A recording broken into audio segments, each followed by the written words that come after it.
بك أستجير بك أستجير ومن يجير سواك فأجر ضعيفا يحتمي بحماك إني ضعيف أستعين على قوى ذنبي ومعصيتي ببعض قواك أذنبت يا ربي وآذتني ذنوب ما لها من غافر إلاك دنياي غرتني وعفوك غرني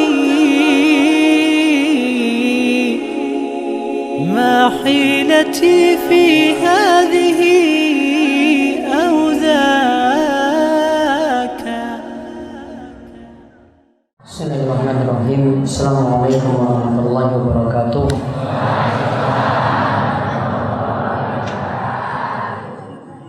Innal hamdalillah nahmaduhu wa nasta'inuhu wa nastaghfiruh wa na'udzu billahi min shururi anfusina wa min sayyiati a'malina.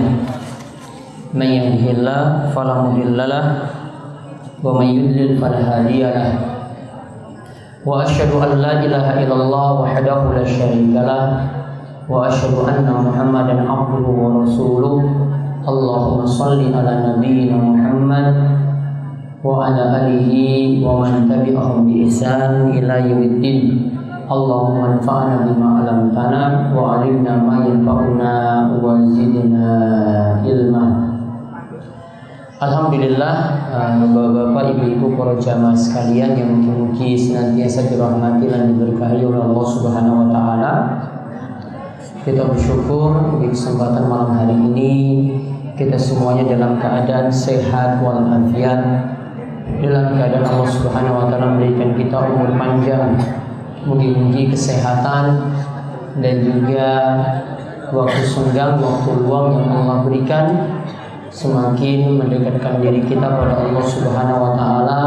Kita semakin semangat untuk nambah ilmu, semangat untuk ibadah, dan juga mudah-mudahan Allah Subhanahu wa taala senantiasa memberikan kita keistiqomahan. Allahumma amin. Kemudian baca ayat yang jelaskan tentang tinggalkanlah sisa riba.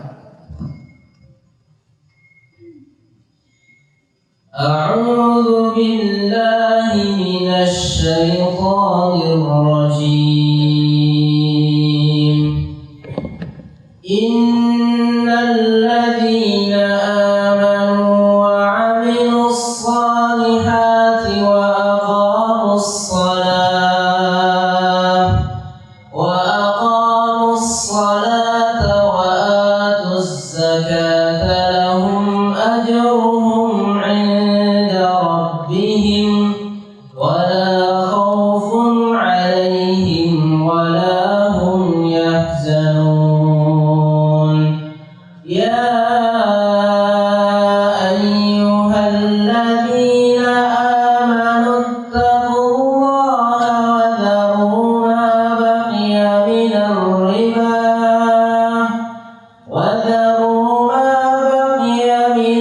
riba in kuntum mu'minin. Sungguh orang-orang yang beriman mengerjakan kebaikan, melaksanakan salat dan menunaikan zakat, mereka mendapatkan pahala di sisi Tuhannya. Tidak ada rasa takut pada mereka dan mereka tidak bersedih hati.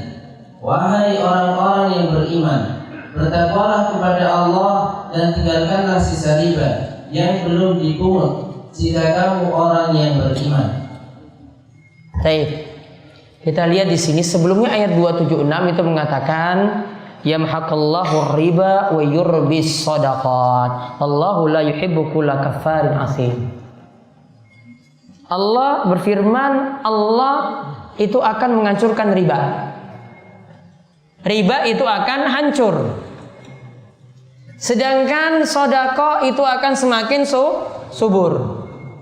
Nah, kemudian disebutkan di sini kelanjutannya coba. Berarti ini masih kaitannya dengan riba. Tadi disuruh bertobat, di ayat sebelumnya lagi 275 itu sudah disuruh bertobat dari riba.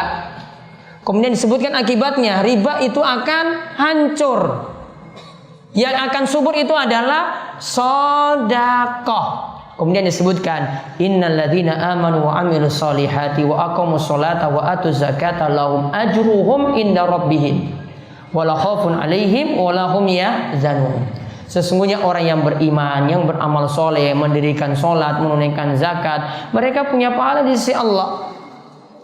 Mereka tidak ada rasa khawatir dan mereka juga tidak bersedih hati. Maka coba bapak, ibu-ibu perhatikan, lihat yang namanya riba. Berarti kalau ini masih kaitannya dengan riba, ayat ini masih ada kaitannya. Seperti sebagian ulama itu mengatakan hati-hati. Karena ini disebutkan amalan sholat, ini disebutkan amalan zakat atau sedekah. Berarti kalau orang masih memakan riba, maka dikhawatirkan sholatnya tidak diterima, kemudian zakat atau sedekahnya tidak diterima. Kalau masih makan riba. Makanya diingatkan selanjutnya, ya ayyuhalladzina amanu taqullah. Wahai orang yang beriman, bertakwalah kepada Allah. Disuruh bertakwa. Wadharu ma baqiya minar riba. Dan tinggalkanlah sisa riba. Dan tinggalkanlah sisa riba. In kuntum mu'minin. Jika engkau beriman, tinggalkanlah sisa riba yang ada. Berarti yang sudah terlanjur dulu-dulunya ada seperti itu, ya sudah, sekarang bertobat. Namun kalau masih ada yang sisa, jangan diambil lagi. Cuma ambil pokoknya saja. Tidak boleh ambil ribanya lagi. Tidak boleh ambil yang dianakan lagi. Makanya ada perkataan saking Ibnu Katsir, beliau katakan tinggalkanlah tambahan dalam pokok utang setelah peringatan ayat di atas. Dan memang ada kisahnya seperti ini. Ada seorang sahabat punya pertanyaan, boleh nggak diambil sisa riba? Turunlah ayat ini, akhirnya dia tidak lagi mengambil sisa riba. Kalau membahas riba, ngerinya itu sangat ngeri banget loh. Kalau saya mau bahas ini nggak selesai satu kajian. Saya sudah kumpulkan 14 hadis atau 14 poin dan ini belum selesai. Ini kumpul berhari-hari loh ngumpul ini. Ngumpul dari kitab Bukhari Muslim, ngumpul dari kitab ini, kitab ini, kitab ini. Dan termasuk dalam salah satu kitab yang mengingatkan keras sampai disebutkan dalam judul bab taghlizu minar riba. Peringatan keras mengenai riba. Ini disebutkan oleh Ibnu Majah dalam kitab Sunannya. Di antaranya Ibnu Majah itu menyebutkan, salah satu riwayat menyebutkan seperti ini. Dosa riba yang paling ringan, ini yang paling ringan. Itu dosanya, saya bacakan hadisnya saja ya, biar yakin. Ar-riba sab'una huban. Riba itu ada 70 dosa. Aisaruha, dari 70 dosa tadi yang paling ringan, ayyangkihar rajulu ummahu. Itu seperti ada orang selingkuh dengan ibu kandungnya sendiri. Boleh nggak selingkuh dengan ibu kandung? Dengan tetangga boleh? Nggak boleh kan? Dengan orang jauh boleh nggak? Apalagi dengan ibu kandungnya sendiri. Dikatakan dosa riba yang paling ringan itu seperti menzinai atau selingkuh dengan ibu kandungnya sendiri.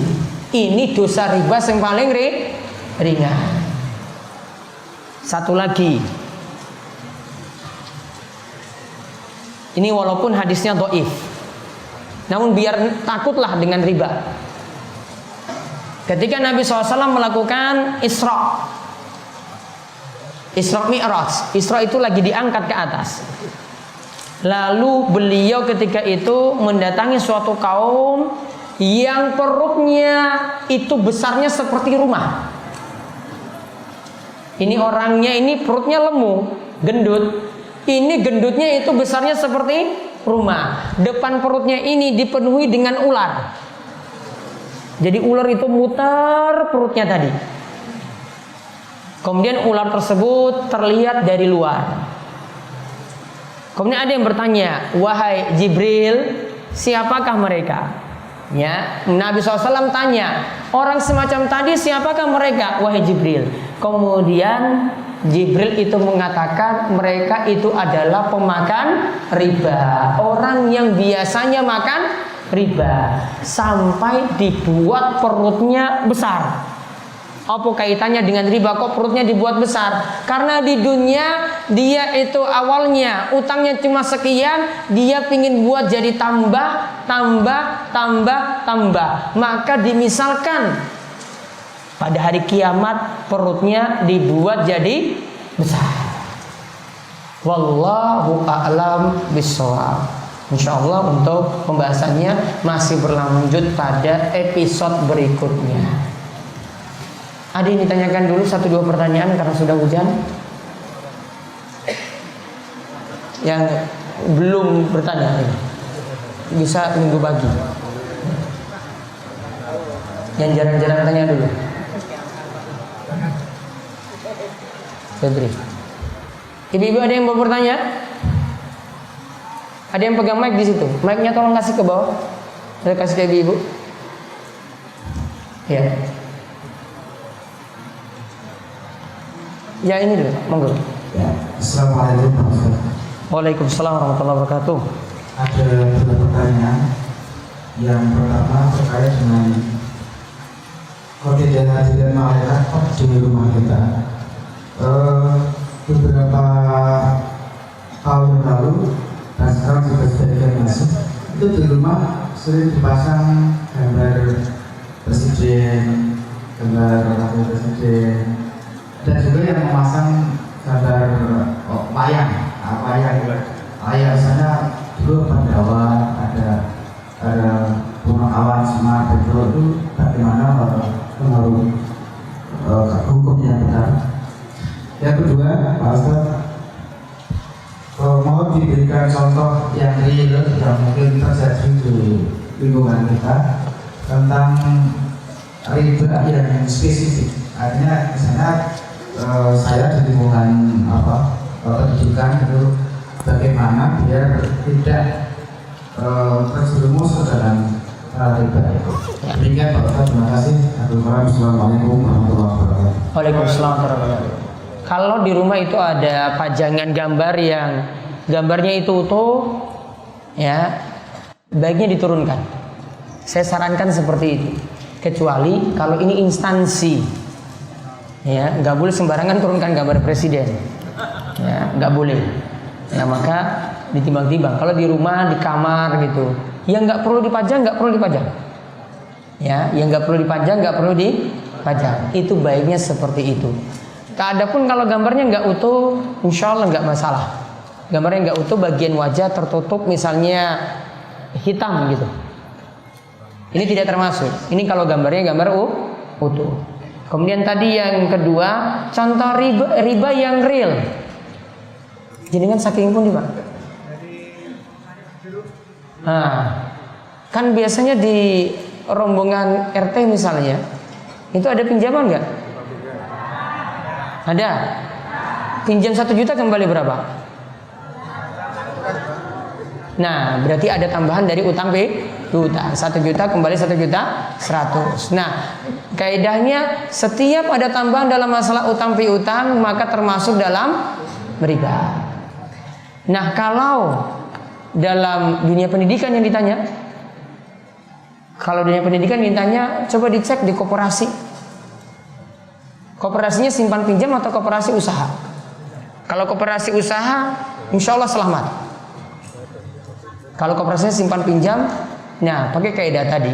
Setiap utang piutang yang dalamnya ada manfaat atau keuntungan, apakah ada keuntungan atau situ enggak kalau dipinjamin? Nah, maka nanti masuk dalam kaidah riba tadi. Wallahu a'lam bishawab. Ya, Mas Nubri. Assalamualaikum Ustaz. Waalaikumsalam warahmatullahi wabarakatuh. Saya ingin bertanya, bagaimana jika dalam suatu keluarga itu orang tuanya itu yang satunya berpenghasilan riba dan yang satunya tidak berpenghasilan, sedangkan anak itu makan dari hasil itu, apakah anak itu mendapatkan dosa riba? Baik. Ya. Anak memiliki orang tua yang berpenghasilan riba. Salah satunya itu riba, salah satunya tidak berpenghasilan. Berarti semua dari satu sumber. Maka saran saya coba dinasihati ya, supaya mendapatkan pekerjaan yang halal. Ini mohon maaf, ini saya tegas dalam masalah ini. Jadi bukan artinya di sini terlalu keji, enggak ya. Soalnya saya bagian dari pengusaha muslim dan kita biasanya seperti ini akhirnya. Ya, mengkritik dalam masalah seperti ini biar masyarakat itu jadi lebih baik. Apalagi sekarang saya lagi nyusun buku, judulnya itu Dahsyatnya Riba, Dililit Utang Riba dan Solusinya. Ya, solusinya juga saya berikan. Ini belum selesai, masih saya susun terus. Makanya saya lagi serius bahas ini. Jadi mohon maaf kalau ini saya langsung sesuai dengan jawaban. Ada yang mau terima, sekali lagi setiap saya kaji seperti ini. Ada yang mau terima, alhamdulillah. Kalau tidak mau terima karena butuh waktu, semuanya butuh proses.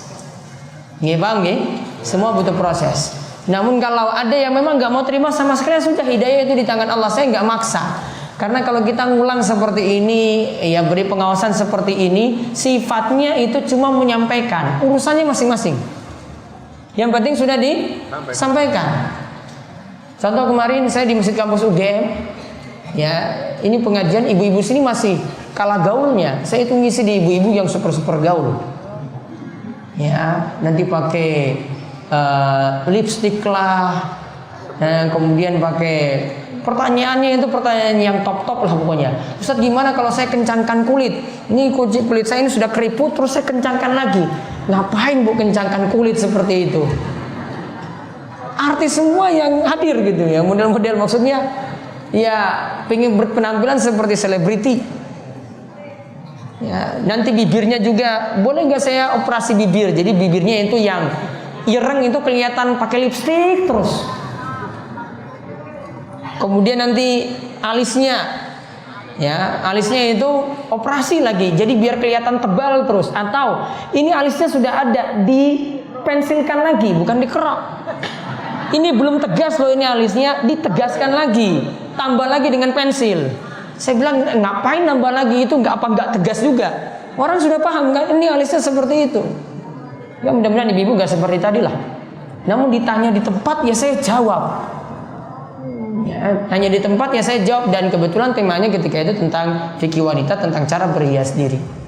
Alhamdulillah ketika itu mau diterima. Ya ada yang akhirnya pura-pura perbaiki rambutnya, perbaiki ininya, perbaiki lipstiknya, ya semuanya serba salah ketika itu. Ya gimana lagi mau menyampaikan? Jadi saya menyampaikan apa adanya, nggih. Ya mau diterima ya alhamdulillah, enggak ya sudah. Ya mumpung lagi panas-panasnya bahas ini. Nanti kalau ini sudah selesai mungkin saya nggak jawab lagi, cukup sekali ini aja.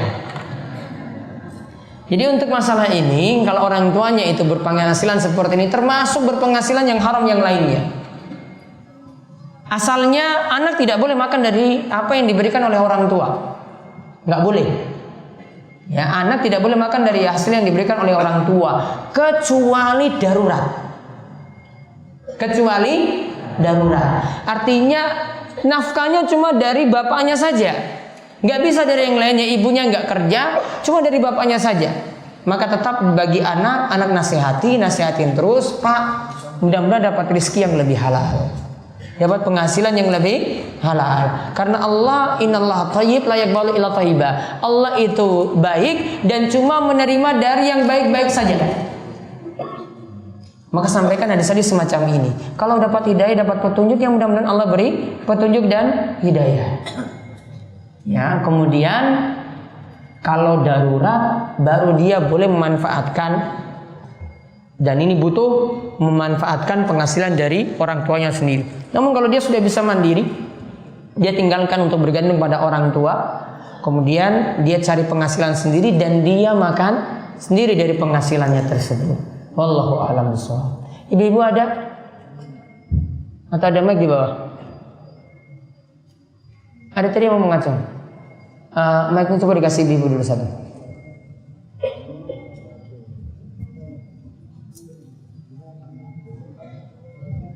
Mic-nya dikasih ke bawah dulu aja.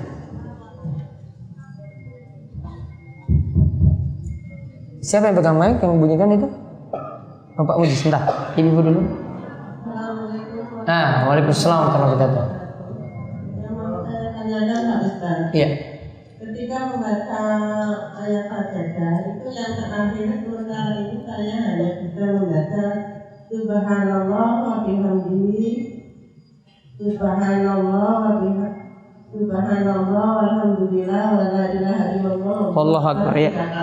Ya. Dan dilanjutkan dengan la haula wa la quwwata illa billahil azim. Ya. Itu yang benar yang bagaimana Pak Ustaz? Baik. Assalamualaikum warahmatullahi wabarakatuh. Yang satu lagi yang tadi ngacung, Bu, monggo. Kasih mic-nya ke belakang coba. Ada mic-nya tadi? Yang ibu yang nanya tadi berdiri coba. Yang apa? Yang mau bertanya tadi berdiri biar dikasih mic. Mic-nya terus ke utara terus mic-nya.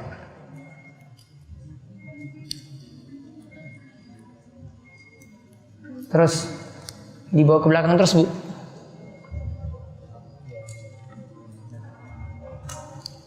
Sana masih yang sana dulu, yang belakang dulu, belakang.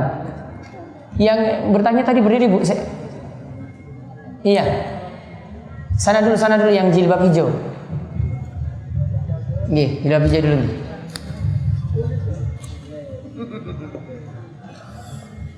Assalamualaikum warahmatullahi wabarakatuh. Waalaikumsalam warahmatullahi wabarakatuh. Pak, kalau misalnya seorang punya rumah yang besar dan kaya sehingga dia melihara anjing cuma dibuatkan rumah sendiri di pojok, tidak dicampurkan di rumah tuan rumahnya. Masih satu pagar. Iya Pak, ini untuk sebagai satpam. Terus yang hukumnya bagaimana?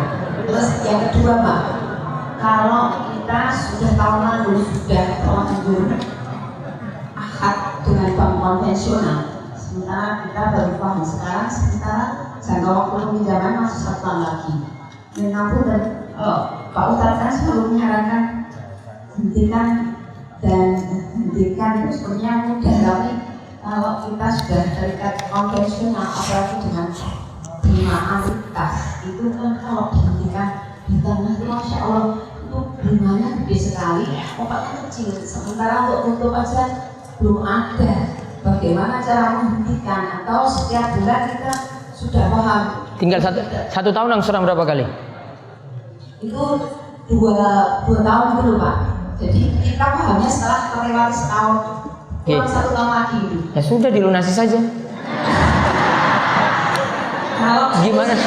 solusinya belum ada yang lunasi, bagaimana cara menghentikan? Bukan, maksudnya ibu nyicil sampai 1 tahun itu selesai kali itu. Namun kalau sudah selesai jangan nambah lagi. Oh, berarti akadnya yang kemarin diselesaikan dulu. Selesaikan. Masalahnya kebiasaan kita kalau sudah lunas, alhamdulillah lunas, terus nambah lagi. SK-nya digadaikan lagi. Di stop. Jangan disekolahkan terus. Ya. Dan saran saya jangan juga sudah berutang untuk nutupi utang, gali utang lagi, nutup lagi utang yang ada. Nggak boleh. Malah susah diri. Kapan-kapan saya akan jelaskan bagaimana ngatur keuangan gitu biar masalah utangnya itu selesai. Sebenarnya ibu-ibu bapak itu punya aset banyak sekali.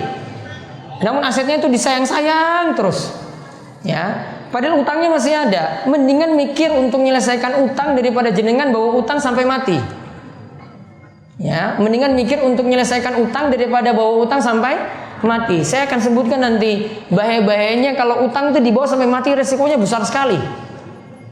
Kita mampu namun nggak mau lunasi, wah itu ruginya super besar.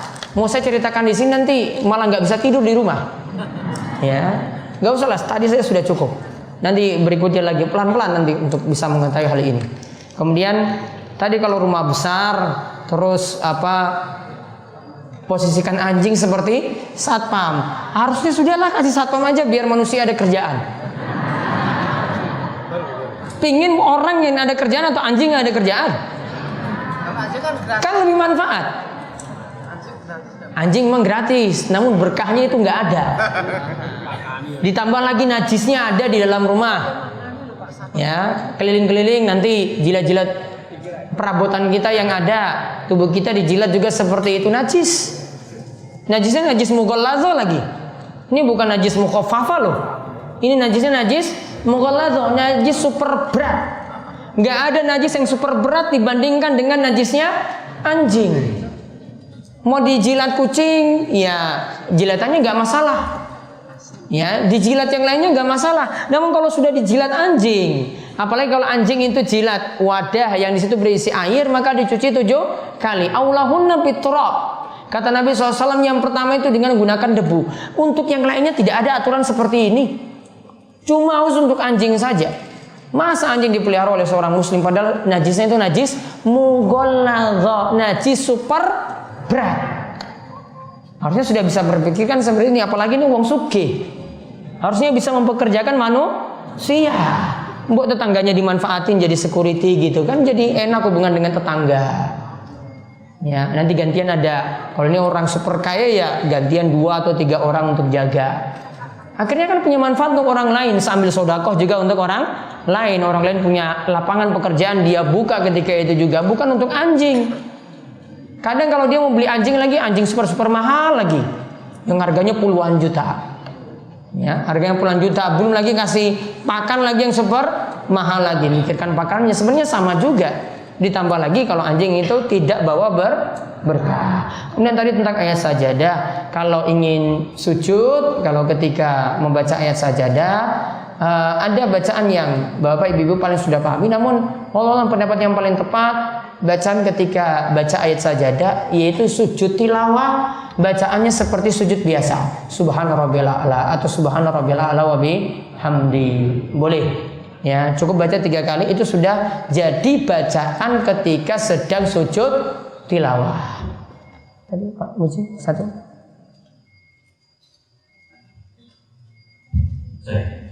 Assalamualaikum warahmatullahi wabarakatuh. Waalaikumsalam warahmatullahi wabarakatuh. Masih terkait dengan riba, Ustaz. Selama ini kita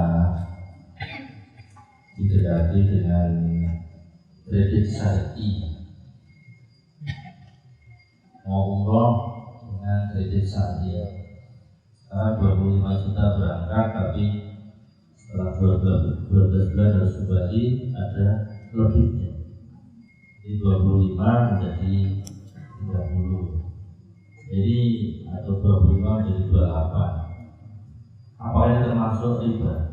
Karena selama ini di lingkungan kita juga banyak BPR syariah, tetapi mereka juga ternyata menjalankan uang yang memang dari pinjaman di Bank Indonesia, dari antara 1 miliar ternyata harus mengembalikan ke BI itu 1%.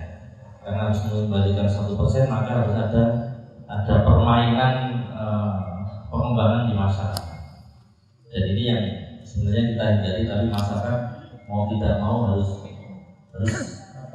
memakan itu, melalui itu karena membutuhkan untuk dunia besarnya. Kiranya itu Ustaz, terima kasih. Assalamualaikum warahmatullahi wabarakatuh. Waalaikumsalam warahmatullahi wabarakatuh. Ya, ini tadi ditanyakan tentang jual paket umroh. Kalau langsung berangkat bayar tunai 25 juta, namun kalau dicicil jadi selama setahun ini totalnya nanti jadi 30 juta. Sebenarnya kalau dari sisi transaksi, karena ini satu pihak gitu ya, satu pihak. Saya dengan pihak travel misalnya, saya mau berangkat dengan pihak travel, maka sebenarnya terjadi beda harga kalau tunai sekian, kemudian kalau dicicil itu lebih tinggi. Ini sebenarnya suatu hal yang wajar. Namun saya khawatirkan di sini sebenarnya yang dikehendaki pihak travel ini meminjamkan uang 25 juta. Ya, meminjamkan uang 25 juta, suruh kembalikan jadi 30 juta. Saya cuma khawatirkan seperti. Namun saya cek lagi tentang masalah ini. Namun saya masih menganggap ini transaksinya bermasalah. Di sisi bermasalahnya karena kembalikannya itu seperti kita pinjam uang 25 juta, kemudian kembalikan lebih jadi 30 juta. Yang boleh kasusnya seperti ini. Misalnya, kita jual motor. Si Rudi ini beli motor dari saya. Saya berikan harga seperti ini. Kalau mau beli langsung, motor second ini harganya 10 juta. Namun kalau dicicil, dicicil 12 kali, itu jadi 12 juta. Dicicil 12 kali jadi 12 juta. Dia transaksinya dengan saya, dan saya yang punya barang. Saya tawarkan dengan dua harga seperti ini. Namun nanti kan dipilih, tinggal dipilih. Yaitu dia mau pilih paket langsung, berarti langsung bayar 10 juta untuk motor second ini. Atau dia memilih, saya mampunya nggak seperti itu, saya mampunya itu dicicil sajalah. Ini saya bayar yang pertama 1 juta, besok saya tinggal lunasi lagi setiap bulan sampai 12 kali hingga lunas jadi 12 juta. Seperti ini nggak masalah, karena motornya punya saya. Motornya itu punya saya. Namun kalau dengan pihak travel ini saya khawatirkan ada lembaga lain yang bantu. Karena saya yakin untuk kasus ini travel nggak mau rugi dengan uangnya berputar lama. Apalagi nanti terjadi kredit macet. Kalau ini macet, yang bangkrut siapa? Travel kan? Travelnya tutup. Maka pasti nanti dia kerjasama dengan lembaga keuangan yang lain untuk memberikan bayaran langsung kepada travel ini. Kemudian nanti urusan pembayaran sebenarnya dengan pihak tadi yang memberikan pinjaman. Jadi aslinya sebenarnya diinginkan pinjamkan 25 juta, kembalikan 30 juta. Namun kalau tadi ini transaksi dengan saya langsung. Saya berikan dua harga. Sama seperti bapak-bapak yang proyek misalnya, kalau mau beli pulsa sekarang 10.000, 12.000. Namun kalau bayar hari Sabtu malam Minggu jadi berapa? Naik enggak? Naik jadi berapa? 14 atau 15 ya. Nah, maka seperti ini tidak masalah. Karena tambahan waktu, tentu saja ada tambahan biaya. Namun dia tinggal pilih kan, mau langsung atau tidak. Ini bedanya kalau ini cuma dengan satu pihak, kalau ini ada tambahan pihak yang lain, jadi segitiga. Ya, ini yang ada pada jual beli kredit dengan motor, dengan mobil, seperti ini terjadinya kerjasama dengan pihak leasing. Akhirnya transaksinya jadi segitiga. Kalau transaksinya sudah segitiga, prosesnya seperti tadi. Ada yang bayar langsung tunai, kemudian nanti kita tinggal bayar kepada pihak yang telah memberikan pinjaman tadi. Ya, jadi perlu hati-hati untuk transaksi tadi. Wallahu a'lam bishawab. بك أستجير ومن يجير سواك فأجر ضعيفا يحتمي بحماك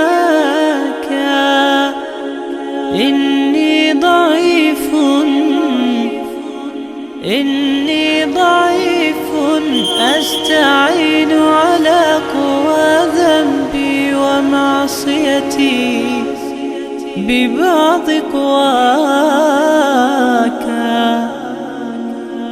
أذنبت يا ربي وآذتني ذنوب